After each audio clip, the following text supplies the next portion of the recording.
Alright, hey everybody, welcome back to the channel. This is Rob here at Smirking Gun Reviews. We are here to finally talk about what I've been teasing for a while, telling you guys I was going to be talking about for a while. We needed to finish X-Men's, the animated series, Dark Phoenix, well, the whole Phoenix Saga series I was doing, so that we could finally get to Batman, the animated series, where we were going to review every single episode of the series, including the movie Batman Mask of the Phantasm and Batman and Mr. Freeze Sub-Zero, and who knows what else along the way. There's a lot of stuff that we can talk about that has to do with Batman the Animated Series. Now, seeing some tweets online from Kevin Conroy himself that was, you know, I never feel old until people put time in context for me. But on Twitter, it was like 27 years ago this September, the first episode of Batman the Animated Series started. And it made me realize that I was like 17 years old. I think. Yeah. I was 17 years old in the peak of like my comic obsession at the time, and was so excited when I heard about this show. I remember, like, I don't have kids or a wife. Sorry. But, so I don't have, like, the memories that a normal person has, like, first steps and, you know, weddings and stuff like that. I have moments of pop culture stuck in my head, and I remember the day I saw episode 1 of Batman the Animated Series. Remember where I was. It's like JFK getting shot. I remember where I was. I remember I was raised partially by my grandparents, and I remember my grandmother was home, and I'm going to put this for posterity. It is Thursday, September 12th, 2019. I don't know why. Just for future archives and stuff, because I don't know how long this is going to take, so I kind of want to remember when I actually start this. But I remember it was the afternoon. I remember the TV was in the corner. We had a small TV for the time, even 1992. We had a very modest TV. It sat in the corner of our living room, and I remember there's a chair kind of sitting right near the front of it. That's where my grandfather would sit, because, you know,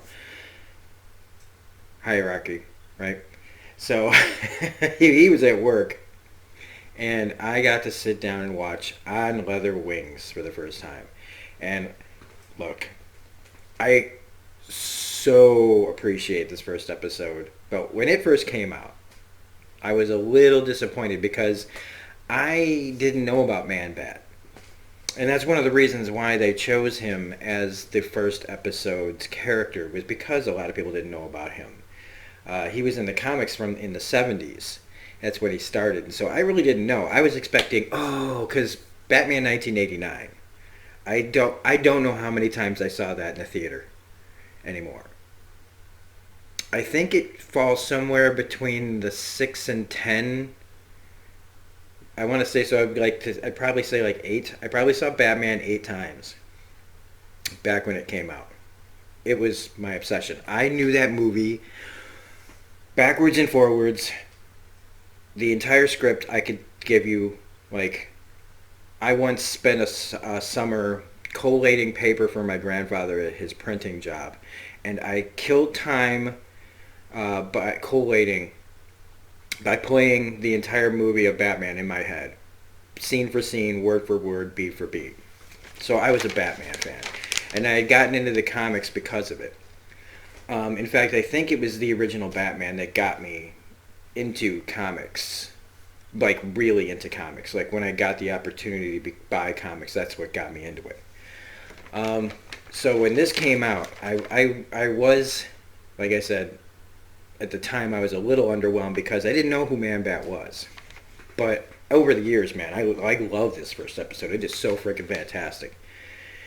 And this show has continued to stick with me the entirety of my life. I'm not one of those people who, when it was happening a lot in the '90s, I didn't have a lot of money. I still don't. So I didn't have a lot of things to represent my fandom. Fandom was different back then a little bit. I mean, cons were starting, but you know, not everybody could go. Like, it's not becoming this big thing that it is now, which I kind of feel like is going to end up getting too bloated and probably sending a lot of them to failure, but that's another story. Um, so I always held my fandom inside. Because being a nerd back then, and for a long time, and now I kind of wish it would go back to this way, was, you know, you just kept it to yourself because people thought you were a fucking dork. And you know, honestly, now that I think about it, I'm fine with that. If we could like go back, like if we could stop at Avengers Endgame and then just say, guess what, everybody, all the nerd stuff is going back in the closet, and we're gonna still make nerd stuff, but we're gonna make it for nerds, not for every vanilla person out there. But Batman the Animated Series, though, has such a broad mass appeal, but like every kind of fan can like this show. It appeals to everyone. Some people may love it more than others, or may think they love it more than others, or whatever. However you represent this show, there's really no bad fandom in Batman the Animated Series. I haven't seen anybody be toxic in the Batman the Animated Series fandom. Because we just know there's just this kind of overwhelming and like, I don't know if it's unspoken, but we all pretty much agree. Most people say that, you know, like, I don't want to say most people, but there's a really hard, you know, a lot of people that say this is the best animated show of all time. I'm one of them. I'm definitely one of them. Batman the Animated Series is like the X-Files to me. Like, it has some really incredible, like, mythology type episodes, and then the majority of them are kind of standalones. There are things that happen that carry the story along, but most of it's kind of just like a comic book that you can just pick up and go, oh, this one's about this, or this one's about that. Like how I said, X-Men the Animated Series is my favorite serialized animated show of all time, because that is just one big story that just keeps going. There's a few standalones here and there, like maybe like the Christmas episode and stuff, but everything just keeps continuing as the characters grow, evolve, things get bigger and bigger as it goes on. And I felt like X-Men is more like Lost, where you'd have a bunch of character episodes, right? But it was all still just one big long story that all connected to each other, and there really wasn't anything that didn't, you know, have an episode that didn't connect to somewhere, something else. You know what I'm saying? And that's why I feel like Batman's like more like the X-Files. Like, it has like, and that's why I think it has broader appeal. You can come in and out of Batman for the most part and not be lost. Like, there's a reason X-Men has the whole previously on X-Men thing, okay? Because there's a lot of, you know, like, you jump into an episode of X-Men and you can be lost. You can be, but, you know, when you're a kid, you just kind of like go, oh, thank God, there's X-Men's on. But anyway, before we get too off topic and everything, I just wanted to quickly kind of give like some background and things like that, because I mean, it took me this long to get a couple of Batman the Animated Series t-shirts. I finally got the Blu-ray of Batman the Animated Series. I mean, I had it on Amazon for a long time, so I didn't need to buy it. But the older I get, the more nostalgic I get for all this stuff. And finally getting a chance to talk about it here is a freaking dream come true. I hope everybody likes these. I hope I do them justice. Yeah, and I haven't even put on the thing that I wanted to put on in the background here, but we're just going to do it. So anyway, this came out September 5th, 1992, and they say that this is the first episode done, but it was like the second episode aired. That the Claw and the Cat, or whatever, the Cat and the Claw, part 1 and 2 was actually aired first. I don't remember it that way. I don't know where that aired. I don't think I missed it. But where I lived in Zion, Illinois, the first episode that we had aired was this. So I don't know who got to see Cat and Claw Part 1 and 2 first, but I'm probably, like, maybe I'm remembering it wrong, or maybe it was on a channel and I didn't, on the channel and I didn't know about it. But I was pretty hardwired for even back pre-internet days. I knew when this shit was coming out. So anyway, I don't know. It's always confused me, but we're watching it from the way it is in the Blu-ray.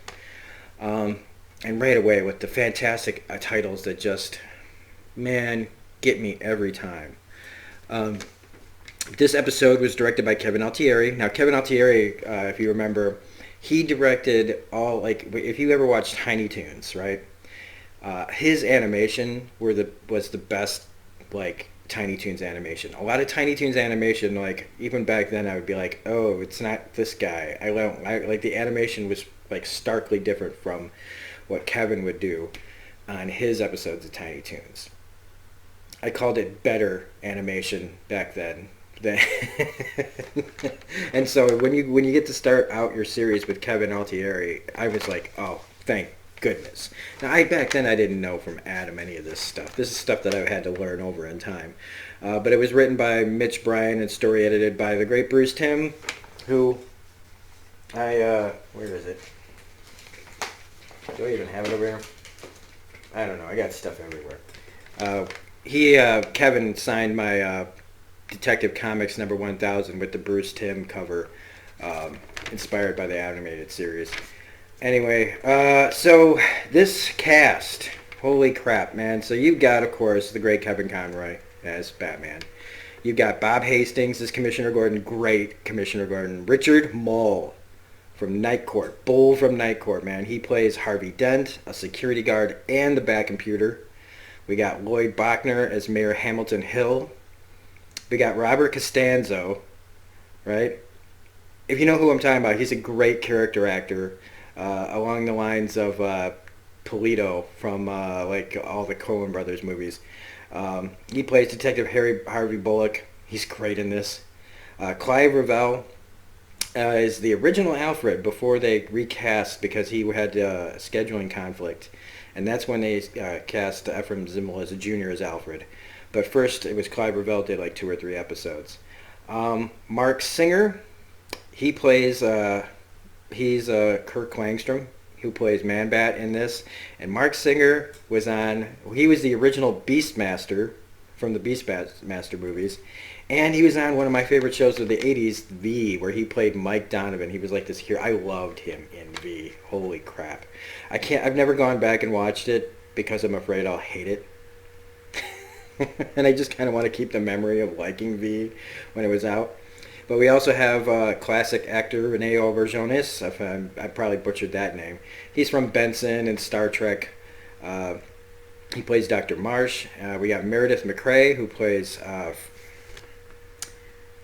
man, I don't know what I wrote there, but she's Mrs. Langstrom. And Shirley Walker's music is in this. This is her first episode. Music is in this. They did a real orchestra doing this. They had a real orchestra for these episodes. That's also incredible. Danny Elfman's Batman theme is also in this episode a little bit, if you pay attention. But that's the cast. And I also want to mention, because I'm going to do this every episode, one person out of the crew.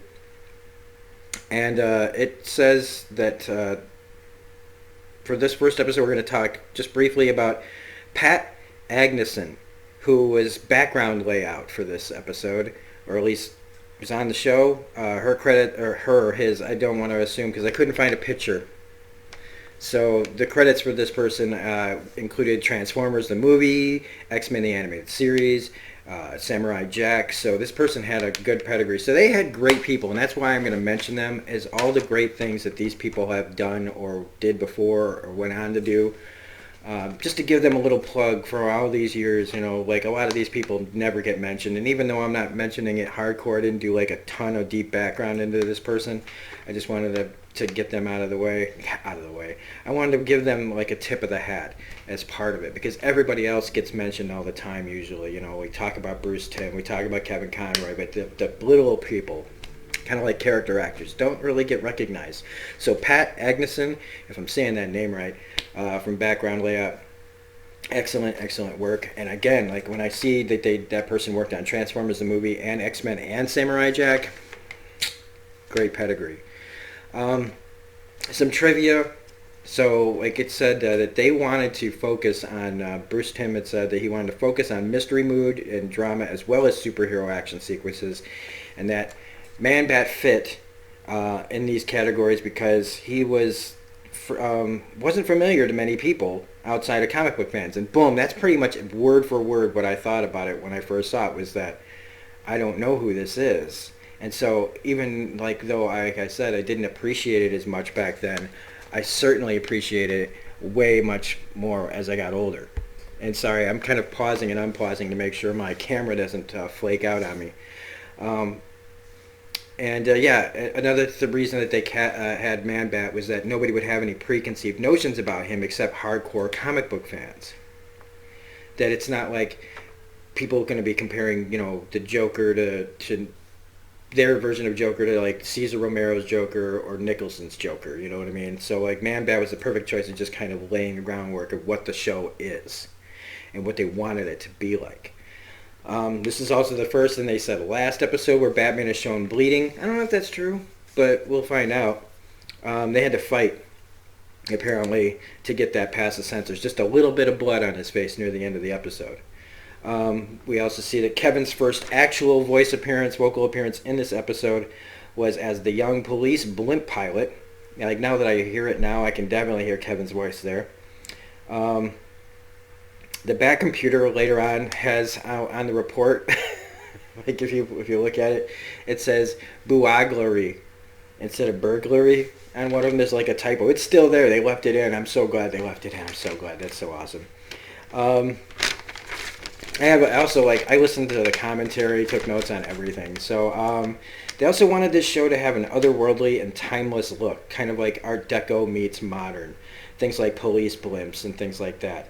Also, what they did was something unheard of, was they were painting on black backgrounds. It's why everything looks so dark. But it's really genius. It's really genius. And they were doing so many different things that were kind of flying in the face of what, traditional animators had done at the time. And so it's really cool. I don't mind that it's dark. I mean, I sit in the dark all the time, so whatever. But it's also really cool that they did take inspiration from the Charles Fleischer, or is it Max Fleischer? I think it's Charles Fleischer. Superman cartoons, the serialized stuff from back in the day, and that they wanted it to look vintage. And it's like, well, you definitely nailed it. They actually had to fight because there's a legal limit to darkness on how much darkness you can have on your show.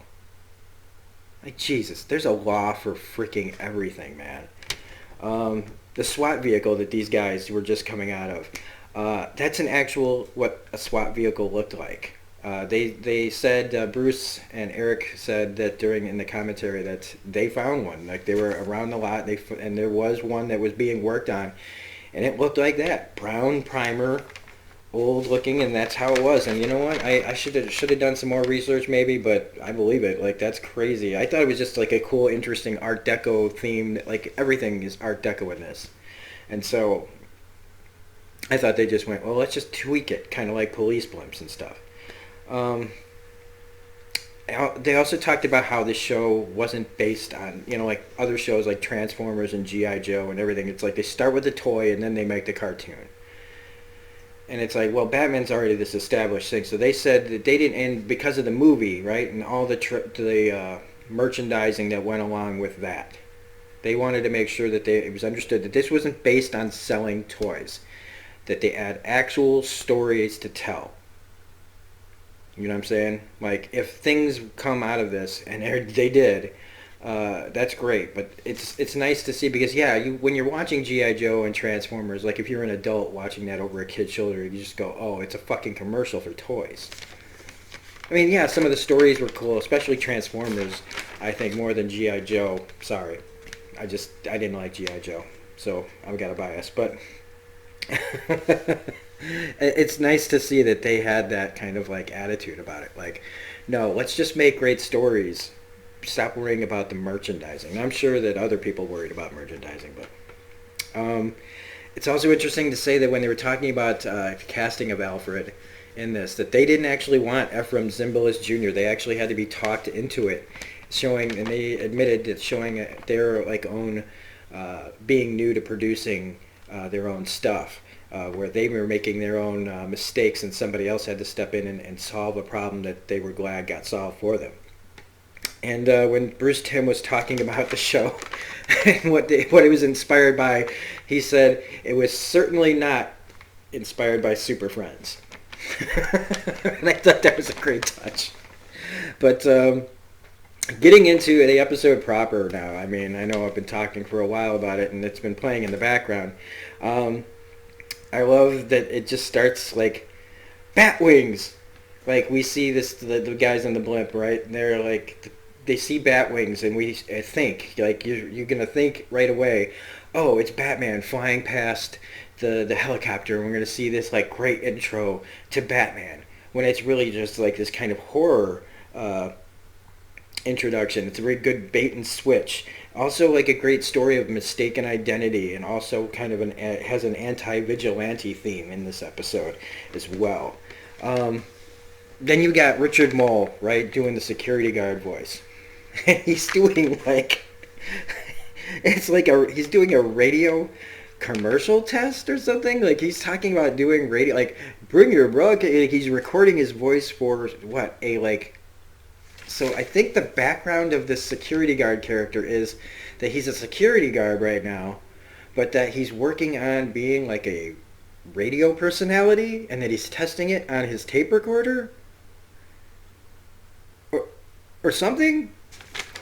If that's true, like for like just a throwaway character, right, who's about to get attacked and thrown out a window by a man-bat, the level that you could think about this is it's pretty crazy.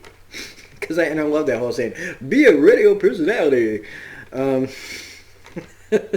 now listening to it, it's so Bull from Night Court. I mean, Richard Mole, but still. We get the whole Gordon versus Harvey Bullock and the mayor and Harvey Dent scene, where they're all talking about the task force that they want to put out to stop the Batman. I like how Gordon is like, you needed to keep this quiet because he then wouldn't know we're after him. Another great detail that he says, like, look, we are after him, but there was a way we were doing it to secretly, so that we could really get him, and you being open about it and just being like, attack, attack, attack, basically means we're never going to catch him. Gordon had his own plan to do it more stealthily, showing his brains that, going up against Batman, like, right at him is never going to work. Again, just right from the get-go, they understood the characters. That Harvey's the hothead, and the mayor is the mayor, going to be, doing his mayoral things to keep elected. And then you got Harvey sitting there all creepy in the in the corner, flipping his coin. And then Gordon, that voice of reason, the one voice in Gotham that makes sense. They understood that right away. We have the great Alfred saying that, oh, have you been reading How to Meet Friends and Influence People reference? And they gave Batman that little smile. Where when Alfred says that, he just kind of goes, a little smirk. Some people do like smirking. Okay. But he goes, I only toss butlers. There's a lot of great back and forth lines that they have. Like when he throws the line out, when Alfred tells him, oh, should I cancel the date with Bambi then? Like, what's her name? Bambi? We also have the second break-in, right? Where Batman goes back to the scene of the crime. And you get the two scientists that are making out. They're getting ready to get it on. They're getting ready to get it on. They're like, ooh, yeah, like up against the wall, getting frisky. Like, seriously. This was on at, 4 o'clock in the afternoon, maybe? Maybe 4:30? When Batman goes flying past him. Also, when he hits the first people with the gas, the security guard lady is reading a book that says, P.S. Your dog is gone. Oh my god.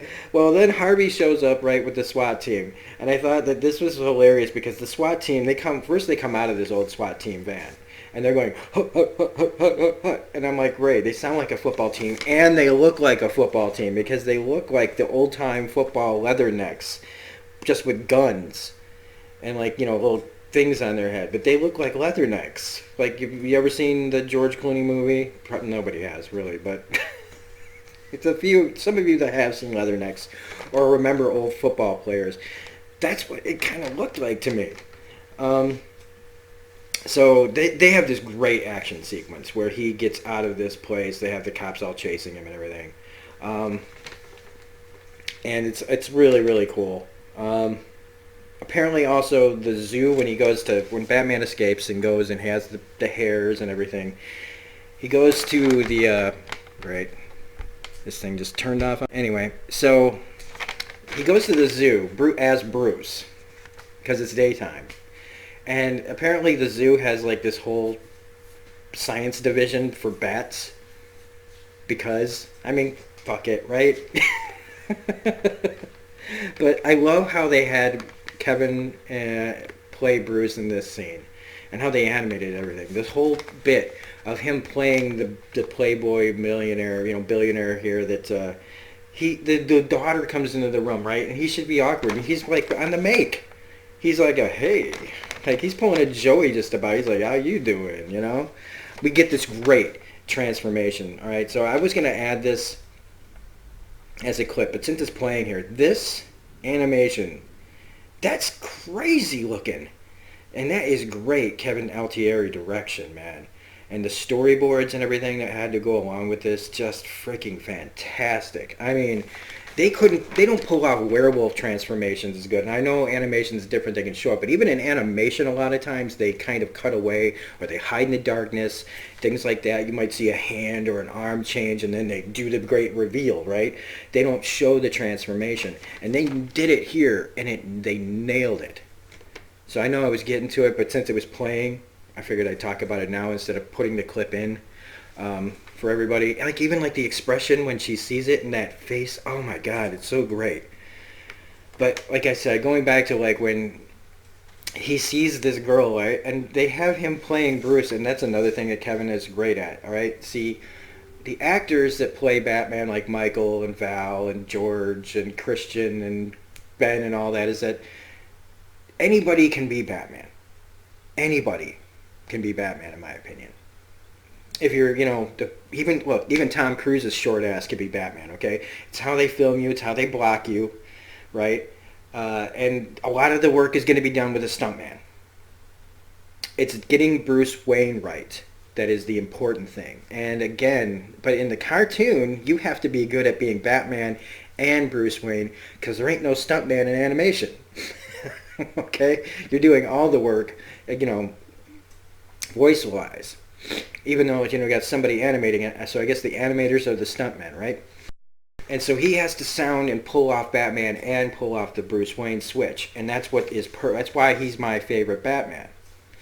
And so like that whole way that he changes his voice and does the whole character change of like, hey, where he's supposed to be kind of concerned about this, but he's like being stupid about the bats and everything, and he has the tape recorder. Like, what is this sound? Which sounds like, seriously, it didn't sound like bats or birds. It sounds like pigs, like getting slaughtered or having sex. That's what it sounded like to me. And so he gets it home, right? And the doctor from the zoo calls him and he goes, "What's up, Doc?" in Bruce Wayne's voice. So he's dressed as Batman, but he says, "What's up, Doc?" I love it. Great reference to the fact that this is Warner Brothers and all that stuff and Bugs Bunny. And also when Alfred says, "There's an incongruity, sir." And he's like, "Incongruity, Alfred? He's lying." And I'm going to find out why. Oh my God. Just freaking great. Incongruity, Alfred? He's lying. And we get the great scene on the rooftop where it's Harvey versus Gordon. It's these actors, I don't know if they, I hear that a lot of times voice actors do their work alone. I've seen it done where they have it, other people in the room too. I don't know if they did that this way, but you wouldn't know that these two guys weren't in a room together acting against off each other. Just so freaking fantastic. The argument they have over like how to handle the Batman situation. It's a continuing thing too. I mean, if there is one through line, it's Batman versus Harvey and Commissioner Gordon. That relationship just continues. There's the blood on his face. And we also get, like, after that transformation scene, we get the great flying through this, city sequence, all past the skylines, the great music playing. Batman hits the blimp is the highlight of that, because what they were talking about in the commentary is how badly that could have gone, animation-wise, and how they pulled it off. Like, they're sitting there flying, zzz, and boom, Batman hits the front of the blimp, and they had to do the thing where his face is pressed up partially against it, and have that and have that thud where it actually feels like it's happening, and they pulled it off great. But again, it's kind of very simple. He takes control. He knocks out, drives Man-Bat into the side of a wall, knocks him out, takes him back to the Batcave. They work it out because Batman's smart. They don't do like a 20-minute, montage of him working on things. He just figures it out like Batman always does. It's a very simple thing. 2 for dinner, sir? Look, even when he comes home, Alfred's got something to say. Like I said, he takes care of things pretty quickly. It's pretty simple and done. And yeah, like we see here, he takes him back to his fiancée or wife or whatever, and it's over. He dealt with it. It got done. It was everything else. Like I was watching it, I just kind of got lost in time, where it was just over all of a sudden. And it was like, was that 20 minutes? Like 20 minutes on other shows, you can even drag these days. This just flies by because it's so seamless and paced well. Think about it. We had this whole mystery of a Man-Bat and who was in it. We also have the whole chase thing with the vigilante, where we have all these different stories already starting here, right? I'm just going to rewind it and press play. That all just kept happening in one 20-minute episode. I mean, part of this is kind of like Batman Begins, right? Or is it Dark Knight? Which one was where they're chasing him a little bit? I think it's Batman Begins. That we have like all this stuff happening, and then we have this little story about him trying to solve this crime while the cops are trying to stop him. And that's like the contrast of like Superman, right? Like there would be no chasing the guy around scene. It would just be Superman goes and finds the guy and beats him up. And the end of the story, right? But in this, it's more complex because Batman is a vigilante and Superman's a superhero. What's the difference? I don't know. Government sanctions? I don't know. That he does it out in the light? I don't know. But anyway, that's Batman on Leather Wings. It's a fantastic first episode. It's a great way to get into it and what they were going for as far as the show goes. I hope I did a good job here on this first review. If you did like this review, please hit the like button, comment, share, subscribe, all those things. Please, if you like this, please share it with other people that like Batman the Animated Series. I have a very limited Twitter world. I'm out there trying. I'm still learning all this stuff. So if you do want other people to know about this and you like it, please share this with other people. That to me is more important than just subscribing and commenting and hitting the like button and all that stuff. It's spreading the word, because I really want to get the feedback from all the real fans of this show. And I want to do a good job for everybody, and I just want to make sure. So give me tips and things like that, constructive tips, on things that you'd like to see. Otherwise, this is Robert Smirking Gun Review saying have a great day. We will be back with episode 2 as soon as I can. Otherwise, you can check out some of our other content that we have. We've got, I've been playing a lot of games. We've got The Leftovers. We've got Doctor Who Season 8 we were finishing up on. And Patriot Season 1. We've gone all the way back to Patriot Season 1 and started doing that as well. And we've got other things coming as well, like a show that I've been trying to get done. And I got a Patreon review that's coming up very soon that is also going to be very special as well. It's going to be it's going to be a Quentin Tarantino video, so everybody get prepared for that. So anyway, this is Rob saying have a great day, and we'll see you on the next video. Thanks.